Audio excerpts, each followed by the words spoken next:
Welcome to another episode of Dirtcheapdaily. This is the last mechanical episode in the manual swap series, where I finish up torquing all the bell housing bolts, I install the shift linkage and driveline, and I get all the top of the engine put back together, and I drive it.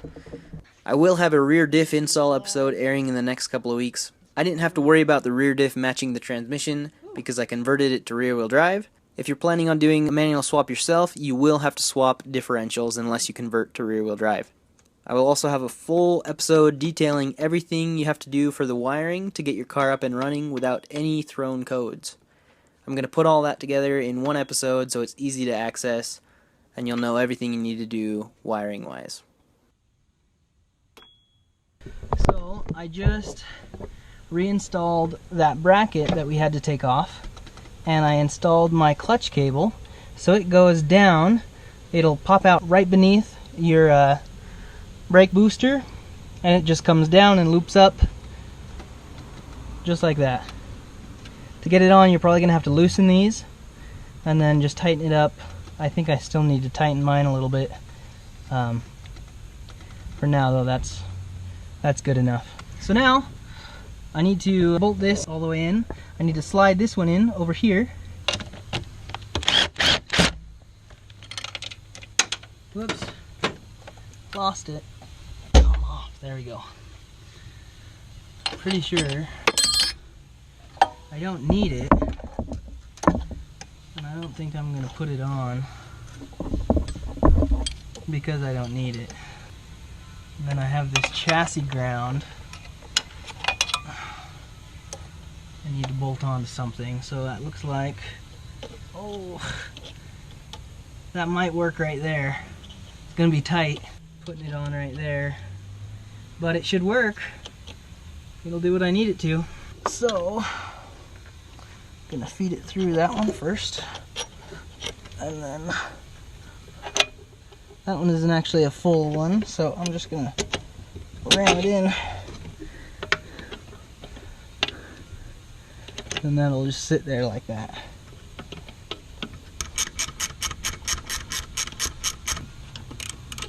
That's starting to get tight. Holy cow, the automatic transmission is like 2 inches longer, so that bolt is not going to work.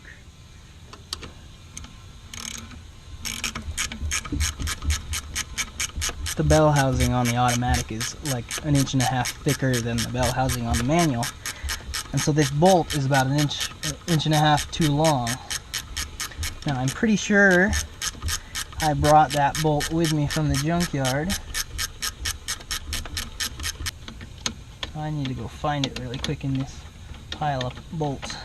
Get one that's the same pitch and diameter, but not that much shorter.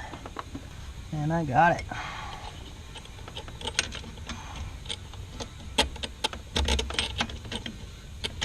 Good to know.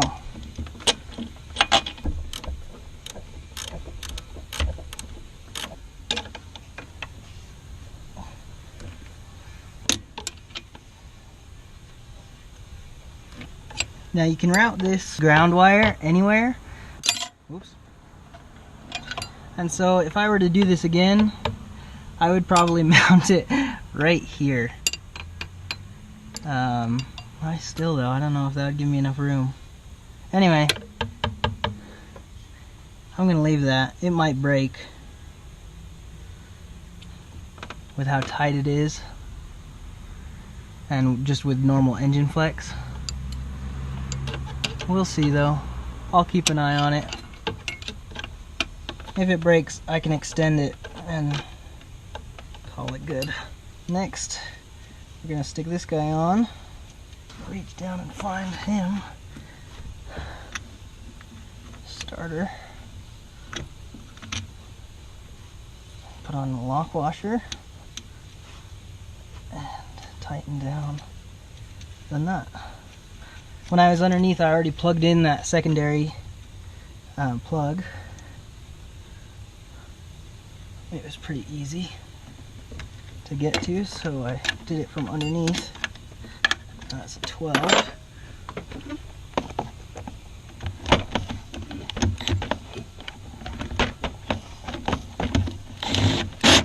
That is a 14. I was wrong. Oh, is that a funky one? It might be a 13.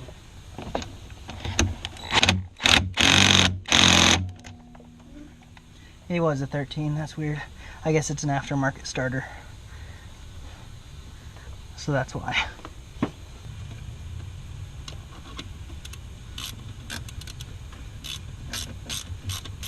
I don't ever torque down bolts with the ratcheting wrench because there's a pretty good chance you'll break the ratcheting action. So always just go grab a normal box end and tighten it up that way. You won't have any issues.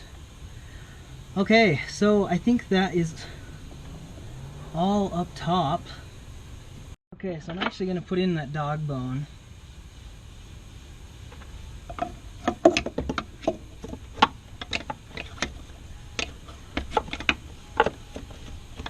Kind of a pain to get in.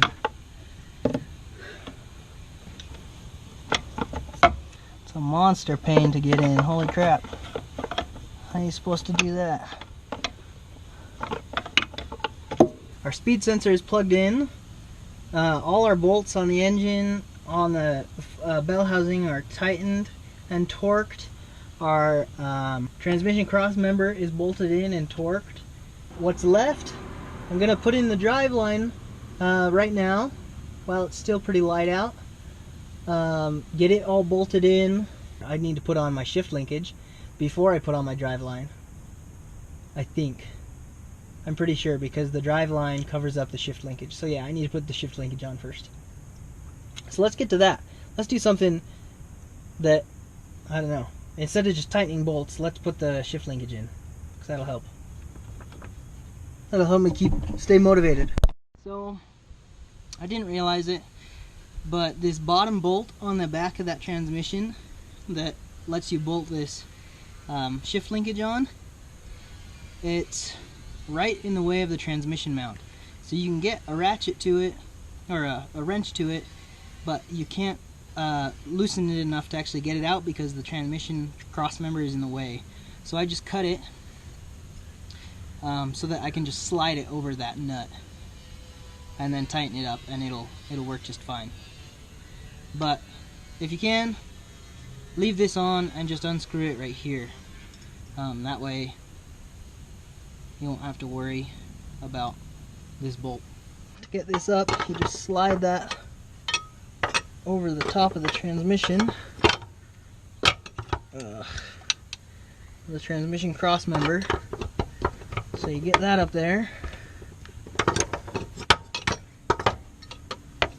And pointed in the right direction.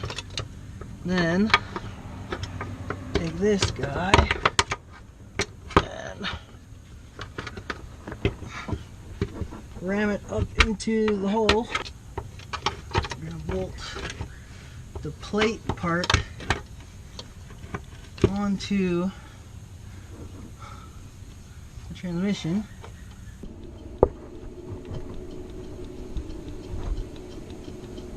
So do as much of it as you can with your fingers. So now we're going to get this guy set up way up there.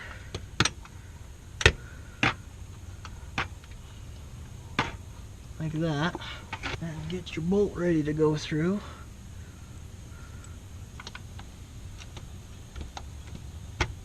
If you can, I would say do this with the shift linkage on. As much of a pain as it would be to have the shift linkage hanging off the back end, I think it would make it easier. So this goes right in there. And you lift the back end up so it'll align correctly. We should be able to get this bolt in from underneath now. Yeah, just like that. Grab the nut, stick it on top. Okay, so that one's on. I need to grab another 12 millimeters so I can actually get it on. But before I do that, I can get this piece on right up in here. we go, just like that. Tighten up the rest of them now. And I'm gonna have to get with an extension and a socket. On the very back here, we have this piece, and it just is gonna go right up here and mount into these holes. I need to grab a screwdriver and pull those little caps out like we had on the front for these big cross member bolts. They have the same thing back here where you can just pop them out and there's threads behind it. That's why it's so important to go to the junkyard and get all of your bolts and keep them when you take everything apart, because the automatic doesn't have them. Like that. Starter bolt was way too long on the automatic, and I kept the one off of the manual, and I was able to put it back together. So remember to keep all your bolts when you're pulling things apart. It helps so much. Okay, so I'm gonna go find those 2 bolts, stick those in, and then I can get my driveline in. I guess I need to grab another 12 and torque this other shift linkage, and then the shift linkage should be set. Here you can see the difference in drive shaft length between the automatic and the manual. It's just that much. So the automatic is like 3.5 inches longer than a manual. Kind of a bummer that you have to spend, well, at least that I had to spend like 115 bucks for an extra 3 inches. That's okay. It'll work, and it's easy enough to buy and bolt in and have everything ready instead of having to ship this one out and get it extended, or if I was gonna do it, it's easier just have it done, be able to swap this one back in, have it all done in the same day. Want to make sure it's clean on those internal splines. Okay.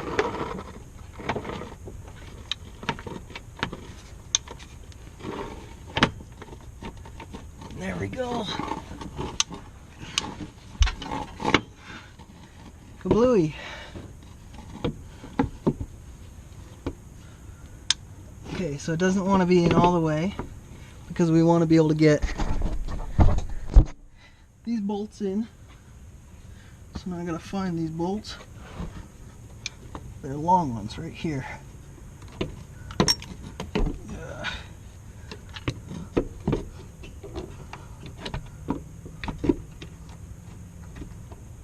Oh, you know what? Had it upside down. I was wondering why it was so dang low.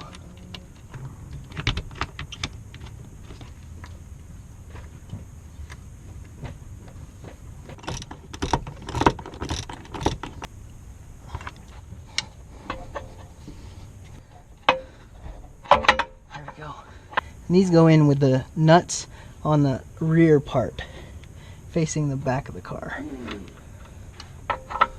Oh, looks like it needs to turn just a tad. So, okay, perfect. The exhaust is on. My O2 sensors are on. So, fingers crossed. The first startup.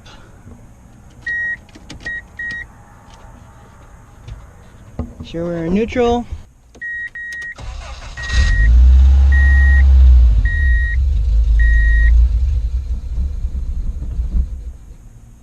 Oh yeah, the airbox isn't on. Okay, I'm not ready yet. I gotta plug that in because no air was coming through the MAF, so it was like nothing's going on. So let's not give it any gas. So let me plug that in really quick. Oh, I still have to put my dog bone on. Okay, hold on. Another 10 minutes. Okay, so I'm prying that up so that I can actually get this dog bone in there.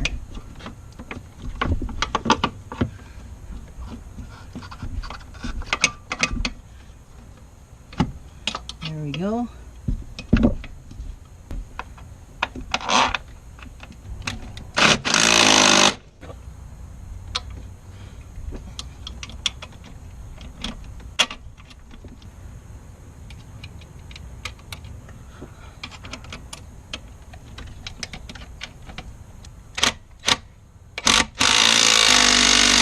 There we go. Now we'll slam that back down.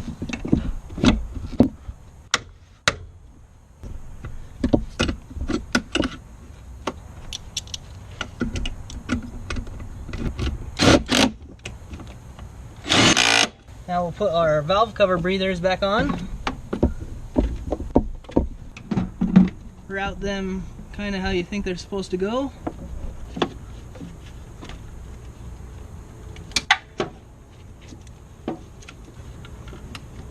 Alright. Put that back over the top for me. And this goes on. Plugging in these back pieces.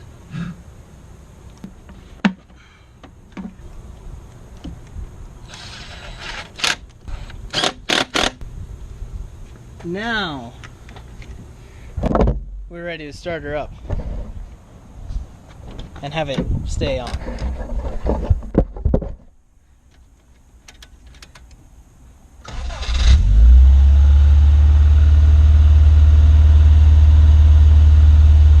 So I have a check engine light on immediately.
Change so I don't get the seat on there. Do you want to find your scan tool and plug it in? It's popping a check engine light.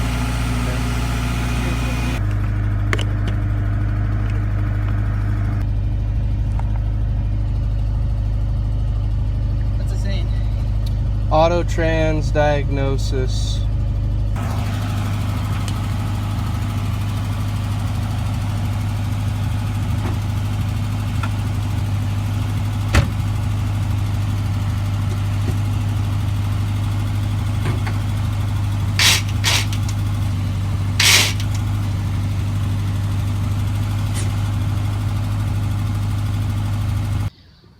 Okay, don't forget the most important part.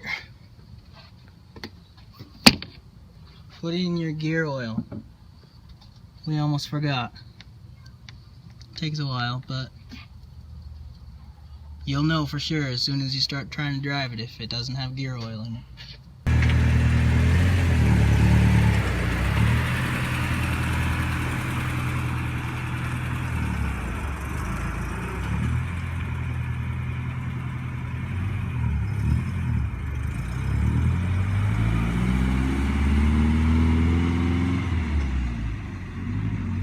Thanks for watching. Make sure to follow me on Instagram. I just hit 1,000 followers and I'm going to be doing a giveaway that I should be posting later this week. I've also compiled all the parts I need for the turbo build, so that is also going to be starting in this next month of October. Subscribe to show your support and stay tuned for future episodes. We'll see you next time.